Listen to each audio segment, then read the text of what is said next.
یہ تو موضوع ایسا ہے، اس پہ بات کرتے ہوئے ڈر لگتا ہے کہ کوئی ایک دم گستاخ رسول کا فتویٰ ہی لگ جائے، کیونکہ کسی کا کیا جانا ہے، ایک دم اے گستاخ رسول ہے جی واجب القتل کر دے جی، چلو وہ قتل گولی مار کے کسی کو گولی مار دی اور وہ خود غازی بن گیا، یہ بیچارے کو مار دی۔ کتنے کیس ایسے روز ہوتے ہیں۔ اب ربیع الاول منانے کی شیدائیان فدائیان رسول پہنچ جاتے ہیں وہاں، یہاں تو جو کچھ کرتے ہیں وہ تو یہاں کرتے ہیں، یہاں تو پوچھنے والا ہے کوئی نہیں، جو مرضی کرو۔ یہاں تو مجھے اس نے ابھی بھی میں نے دیکھی ویڈیو بھیجی اس نے کہ وہ عید میلاد النبی منا رہے ہیں، کوئی ڈانس کر کے ڈانس ہو رہا ہے، وہ لڑکے ناچ رہے ہیں، بڑا زبردست ڈانس کر رہے ہیں کہ جی عید میلاد النبی ہے آج۔ یہاں تو کرو، یہاں تو کوئی پوچھنے والا نہیں، کرو کیونکہ یہاں تو کون پوچھتا ہے، جو مرضی کرو۔ اب وہاں میں تھا مسجد نبوی میں، ایک جتھا آیا کو 25-30 بندوں کا، عجیب و غریب رنگ کی پگڑیاں پہنی ہوئی اور پتہ نہیں کیا کیا، وہ اسی طرح جس طرح یہاں کرتے ہیں وہاں بھی وہ کر رہے تھے۔ سونا آیا تو سونا گیا۔ اب وہ پیچھے لوگ نماز پڑھ رہے ہیں اور نمازوں کے اوپر سے دن دناتے ہوئے جیسے حضور سے ملاقات کرنے جا رہے ہیں۔ آگے وہاں سارے گرفتار کر لیے اور سارے گرفتار کر کے انہوں نے فوری طور پہ لاکوں میں بند کر دیے اور شام کوئی جج بٹھا کے ان کو 5-5 سال کی قید کر دی اور 5-5 سال کا ویزا پاسپورٹ میں لگا دیا کہ 5 سال کے لیے یہ فدائیان رسول یہاں نہیں آ سکتے۔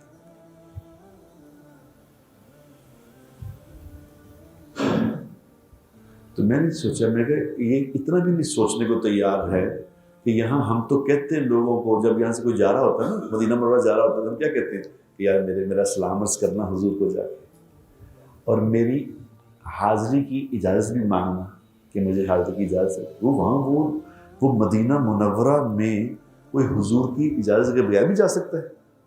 نہیں، اس کی ادھر سے اپروول ہوتی ہے تو جاتا ہے۔ تو ہم بڑے بڑے بزرگ کہہ رہے ہوتے ہیں، بڑے بڑے بزرگ کہتے ہیں کہ جا کے میرے لیے حاضری کی درخواست کرنا، حاضر ہو جائے۔ ابھی اتنا بھی سوچنے کو تیار نہیں کہ ان کے 5-5 سال کے انہوں نے خروج لگا دیے، یہ 5 سال یہاں نہیں آ سکتے، تو ان کو یہ بھی سمجھ نہیں آ رہی کہ انہوں نے لگایا، یہ حضور نے کہا کہ ان کو چل جاؤ یہاں سے، یہ نہ آیا کریں میرے پاس، یہ مجھے نہ ملنے ہیں، مجھے نہیں چاہیے ان کے اندر سلام نہیں چاہیے ان کے، چلو بات سمجھ۔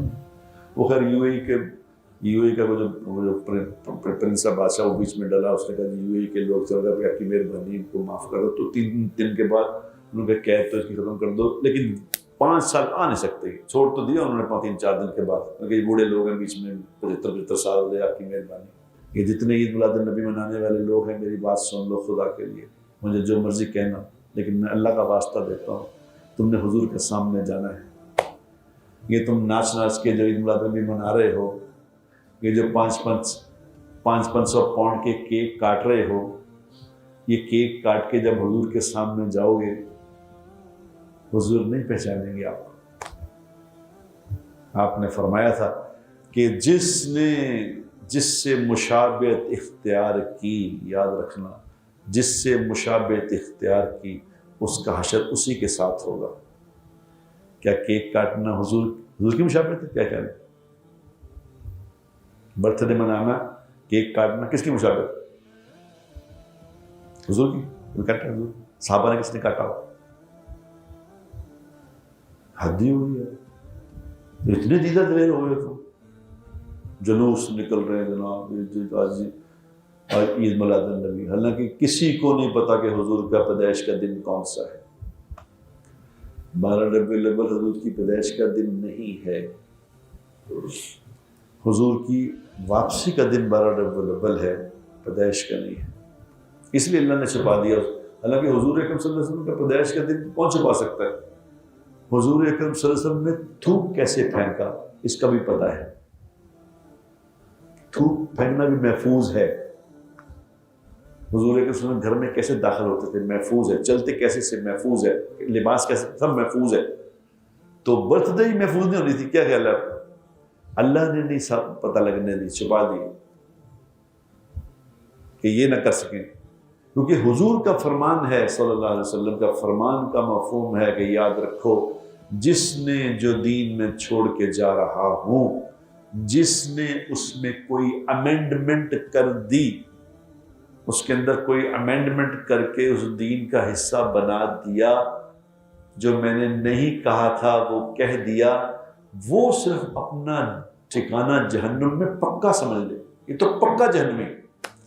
ورنہ حضور نے کسی کو جہنمی نہیں کہا، سب کو کہا کہ کوئی بات نہیں، اللہ معاف کرنے والا۔ اس کو کہا جس نے میرے دین میں اضافہ کیا، یہ اپنا ٹھکانہ جہنم میں سمجھ لے۔